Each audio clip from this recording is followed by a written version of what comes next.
Welcome to Asset Television, your best station for news, politics, business, sports and entertainment. Your one-stop channel, Asset Television. Welcome to another edition of Issues of the Moment.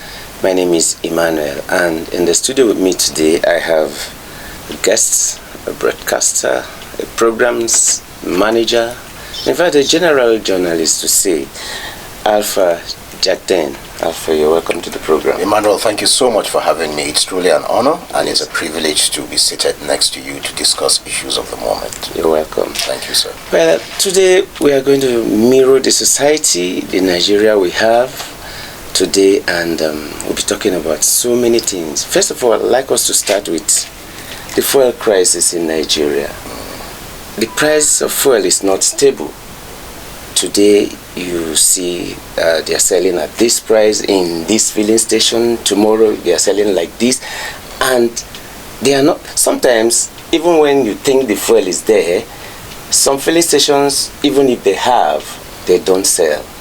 Well, thank you for your question. Let's begin this way. Issues will always be a part of life. When we're born into issues, we will die solving them. As it were, beyond being critics, it's best we look at how we can profile solutions. Now, to answer your question, you and I are aware of the fact that administrations past, not even just the current administration of President Bola Tinubu, I think it started with the Babangida regime. We had so much about deregulation. Babangida deregulated so much. The media space was deregulated during his time. We also started hearing about deregulation of the oil sector. That was what eventually gave birth or gave rise to a lot of private sector participation in that space. Now, if you look at it, once upon a time when we had the major players, the price of fuel was somewhat stable. If you go to Mobile, if you went to Texaco, and you went to the others, National and what have you, the price of fuel is the same. But it got to a point where we were told that so much is being stolen from our oil space. We are not talking about even the bunkering. We are talking about refined crude. So much was escaping out of the space Nigeria, and hence there was need to sit down and look at how best that same could be managed. As at just this morning, somebody was alleging that about 2,000 trucks get stolen out of Nigeria on a daily basis. Now, I don't want to believe that, because how possible can that be? If we look at the figures, can we truly reconcile such an allegation? Now, if you look at PMS, as it were, PMS remains the mainstay, literally, of every economy anywhere in the world. When you talk about transportation, when you talk about energy generation, when you talk about everything that has to do with humanity, you really can't think of life without PMS. You really can't think of life without fossil fuel, as it were today. Yes, electric vehicles are coming, but I can assure you that PMS will be with us for a very long time to come. Yes. There's no gain debating that. If you look at the crisis, we truly are at a crisis proportion in Nigeria today. As you did mention in your earlier remarks, quite often you go to filling stations and you discover the product is not even available. In some instances, the products are available, but they are expecting that there could be a possibility of a hike in price. 2 weeks ago, I was at a filling station right in front of me. They said, everybody stop. And they changed the price. The meter. They changed the price in front of me. Now, I went thinking I was going to get about 30 liters. I ended up getting, I think, about 27 liters or so, because of the hike that took place right in front of me. Yeah. And to say the least, it was just a phone call. Hey, guys, stop. You could see this attendant was shouting, "Oh, guys, Simokuna, stop. Why are you not stopping? Why are you serving that man?" Now, you were serving this man already before the information came. So that's how unhealthy this whole thing has been. Now, looking at it, we often would say we're an oil-producing country. We sure are. But are we meeting our quota? We're not even meeting our quota. Is bunkering the order of the day? Bunkering is the order of the day. Have we been able to know the amount of fuel we take from the amount of crude, rather, we take from the belly of the earth every day? We don't. Why? Because it is not metered. We have a federal government agency, NATI, which should be at the forefront, and I can assure you they are doing their best. And every year NATI submits its report, you will discover that there is a common denominator, and this has been going on for a very long time. What is this denominator? They will tell you we are not metering, and unless we begin to meter, you and I will never know the amount of fuel that goes out. That is even going back to the basics. In Saudi Arabia, we've seen videos where the Minister of Petroleum can sit in his office, and at every major oil exploration point, he can tell you how much was taken in the last 2 hours, because everything is computerized. Yes. The bottom line is that if we are to solve that problem, technology will have to play its major role. Nigeria has been producing oil now for almost 50 years, but as far as that is concerned, we are weighing behind where we should be. Now, if you look at the current day crisis is predicated on the fact that the Nigerian factor, and I'm sorry to use this word, has literally crept into every sphere of our national life. It's the greed of you and I. The problem with Nigeria is not Nigeria. It's not the geographical expression known as Nigeria. The problem is you and I, Alpha and Emmanuel. We are the problem. The very day we decide to wake up and say we want to put everything that needs to be done, and God has given us the power and the ability to do same. You and I are educated. That's why we can sit down and do what we are doing. If we decide to say self should give credence to the whole, if the day you and I decide to say we are going to take ownership of Nigeria, it's not the function of Tinubu is a leader. It's not a function of Alpha is a follower. It's a function of the day Alpha says he will play his role, it will make President Tinubu and every other person in the hierarchy to sit up. But if it is all about the blame game, yes, I can assure you we'll remain here until we give way. Future generations will come and continue in the same lackluster spectrum. And hence, my call as far as this is concerned is a crisis. Democracy, they say, is all about the government of the people, for the people, and but it's beyond that. Democracy is also about crisis control. I can assure you that.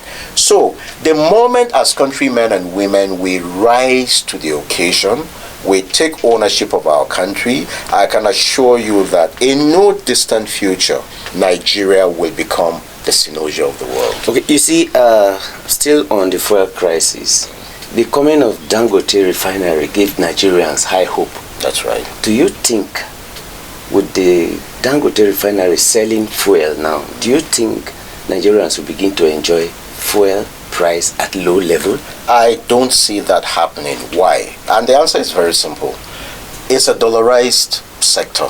Okay. It's not like you and I going to buy potatoes from Jos, or going to buy yams from Benue, or buying tomatoes from the northern part of the country. It's a dollarized international economy.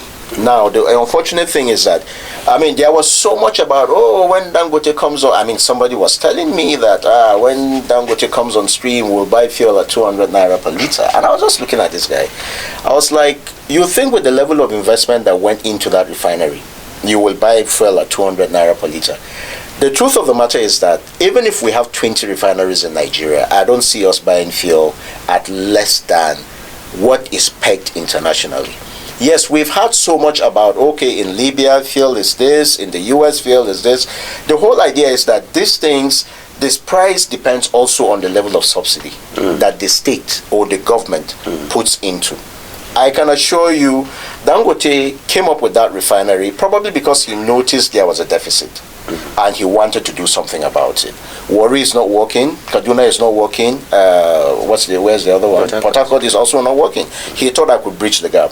Now, I'm sure he thought, I'm the wealthiest man in Africa, I'm very influential, I'm a friend to every government. He thought it was going to be an easy ride.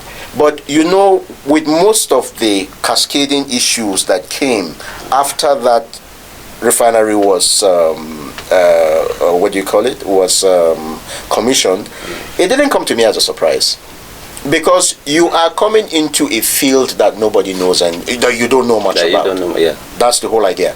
Now, the whole idea is that he probably didn't do a proper feasibility study before he went into it. It's not about getting components together to come and refine fuel. No. It's about the people involved. You were going into a terrain that was pretty strange. And that is why most of these issues are coming up. But the unfortunate thing is that, again, it is you and I that are suffering from the fact that a few people have decided to say, no, as far as we are concerned, you are just coming, you have to pay your dues before you start doing what you need to do. The bottom line is that beyond the Nigerian government, it will also take the international oil producing spectrum to come to Dangote's aid so that things will begin to simmer. He will flow and probably give petroleum products to the country and export to other countries. It's not something that will just come and happen overnight. I can assure you, Emmanuel, if today you say you want to go in the production of, let's say, sugar or Sparta, or what are these things, what are these products we get from Dangote? Salt. I can assure you it won't be that easy, because you are coming to meet people there. If you think who are already in that sector, if you think you're coming and it will be all grandiose for you, no. You need to start wetting the ground as you approach that spectrum, so that you will have less or little challenges. But if you think you will come and it will just be huru, no. You need to think twice. Well, another angle I want us to look at is the high cost of food. Nigeria, from the last 7 years to now, you see that Nigeria has improved farming seriously. That's true. A lot of Nigerians now went back to the farming. Yes. So we expect that we should have more food production now, and we should also have food at less price. Why are we having a high cost of food now? Quite a number of factors. Nigerians are a very resilient lot. Nigerians are people who are not lazy. Nigerians are people who are open to innovation in every spectrum of life. Agriculture is an area that is very dear to my heart. There's an agri program that I produce, and we had to rest it for some time due to lack of sponsorship and what have you. Now, if you look at why we have the current price as far as food cost in Nigeria is concerned, the banditry and activities of insurgents have really impacted on farming. Yes. And anything that you have less in supply, naturally the price will go up. You and I also know that the petroleum price regime in Nigeria affects everything. For me to fill my tank now, I need about 67,000. It used to be about 12,000 naira. So for you to transport anything from point B to point A to B, you must factor it into the price of fuel. Yes. Okay? Now the whole idea again is that a lot of Nigerians started withdrawing from farming, and I'll tell you why. Because of inconsistencies in government policy. At some point, we were consuming, I think, is it about 14 million tons, no, about 18 million tons or so of rice yearly. And our local production had gotten to 16 million. The deficit was just about 2 million. Do you understand? But at some point, people started withdrawing, because today this administration will come and say, open the border for some time. This administration will say, no, shut down the border for some time. So the inconsistencies in policy is something that has also affected agricultural production. No thanks to natural disasters, the floods that we have also had of recent as a result of climate change and what have you has also impacted heavily on food production. You and I are aware of what happened in Lokoja 2 years ago. We are also aware of what happened last year. Now there's a threat that Niger State, Benue State will be impacted in no distant future. Yes. Normally, and Kogi State. Very good. Looking at where we are today, Jigawa State, where we are today, you would have thought that, okay, the rains are on their way out, so relief has come. But we are being told it's not yet Uhuru. Let's be careful. Government is calling on those living in lowlands to make sure they evacuate when this thing passes. So these are issues that heavily impact on agricultural production. What are the solutions? There is so much that can be done. Government can get the farmers back to the farm if we can stem the tide of insecurity. We can also boost agricultural production by all year round farming. Yes. God has blessed us. I love corn. I know that for the next 2 months you may not see corn, but in the northern part of the country, come January, you will start seeing women back on the They streets. have no season. Very good. They do irrigation, so they have no season. That's the whole idea. So why can't we take advantage of that to see that we improve on our yields? Yes, there is a problem, but it's not a problem that is completely out of hand. If we put our heads together and we all decide to do the right thing, we should not be having the current cost as far as food regime is concerned in Nigeria. I want to agree with you totally when you mentioned banditry, especially from the state where I come from, Benue State. That's right. Some of these farmers can no longer even go back to their village. That's the whole idea. A lot of them are in the IDP camps. And it's a very unfortunate, from their farms. It's a very unfortunate situation. But I can assure you that the insecurity we have in Nigeria today is not beyond the government. Okay. If the government truly means to stamp out insecurity, I can assure you that in no distant future it will be achievable.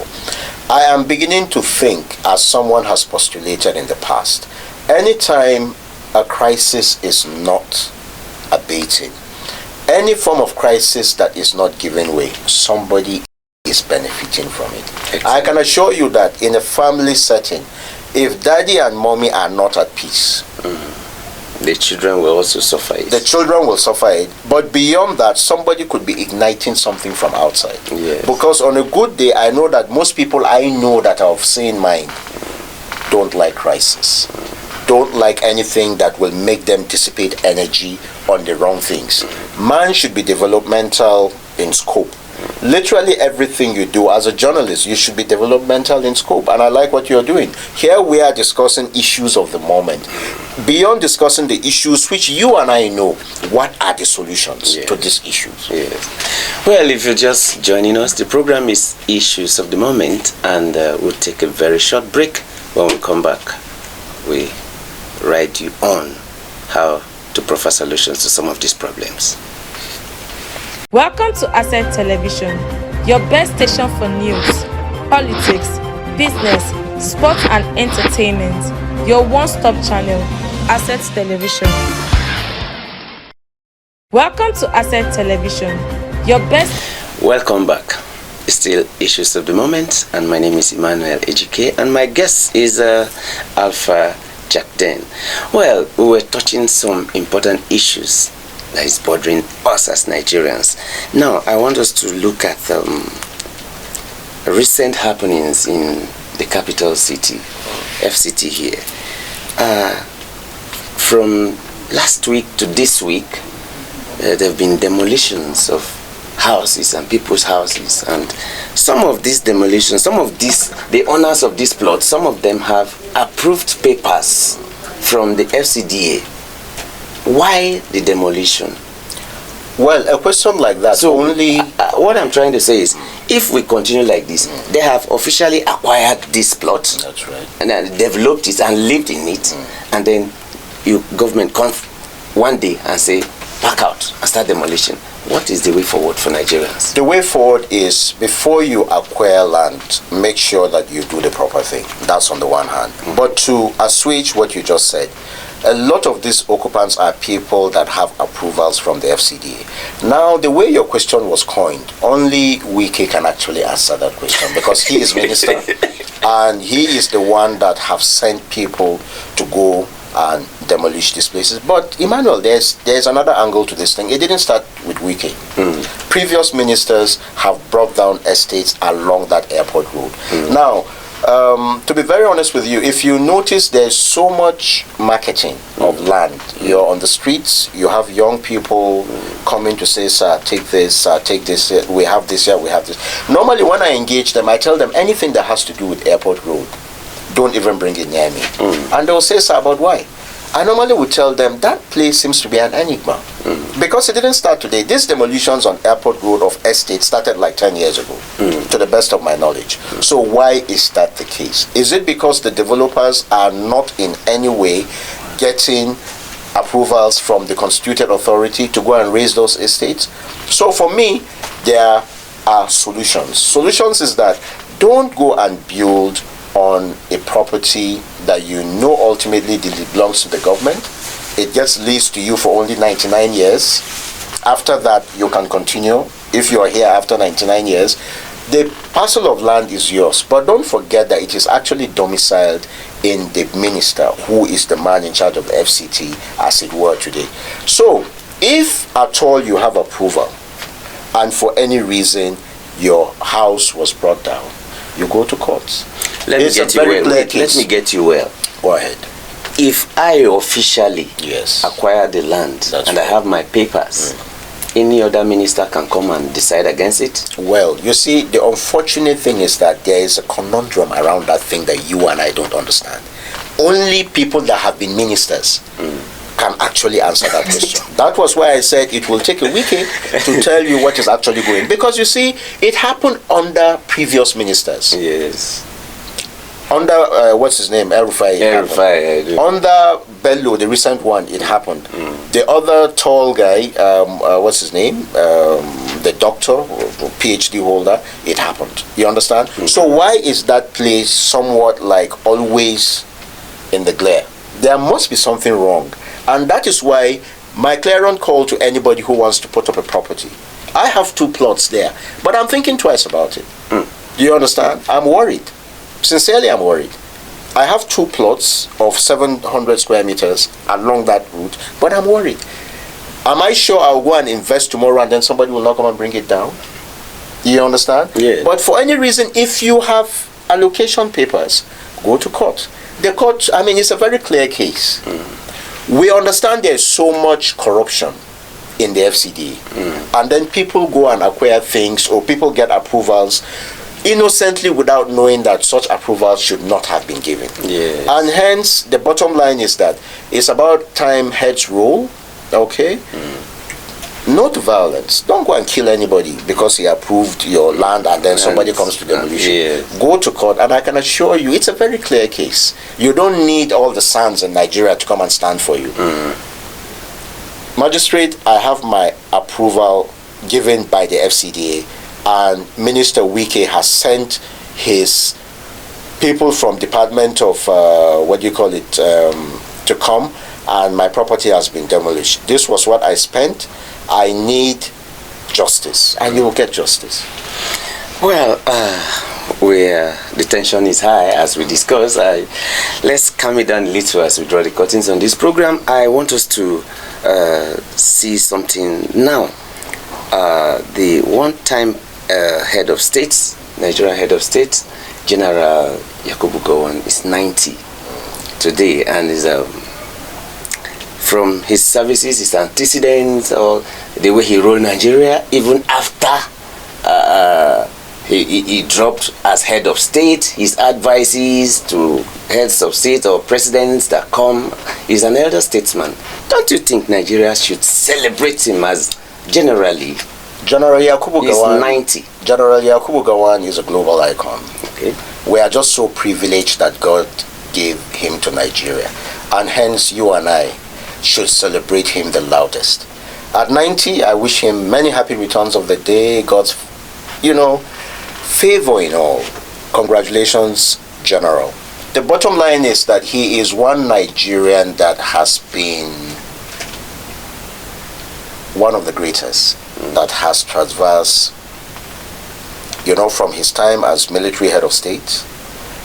When he was ousted out, he went to the UK, he decided to go back to school.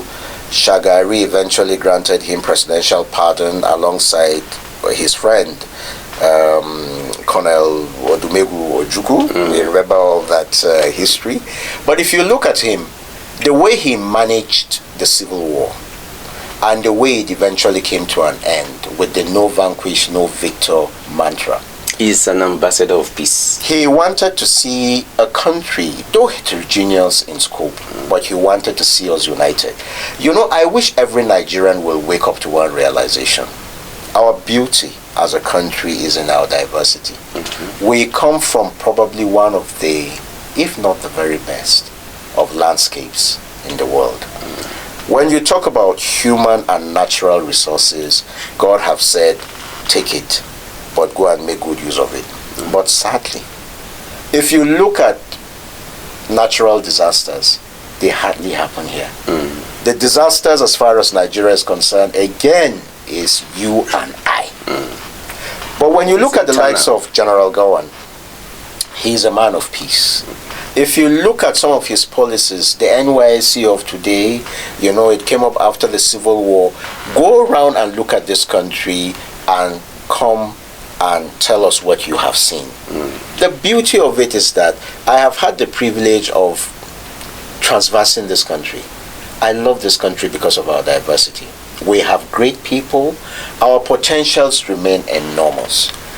And a lot of people will tell you, oh, General Gawan came and united the country by force, came up with 12 states. He is a military man.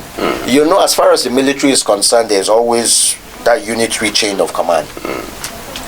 It is from the man at the lowest rung to the CDS. And you know, that is how they... So, are you surprised he brought it into politics? But in my opinion, if you were to ask for my sincere opinion, I'm glad it happened.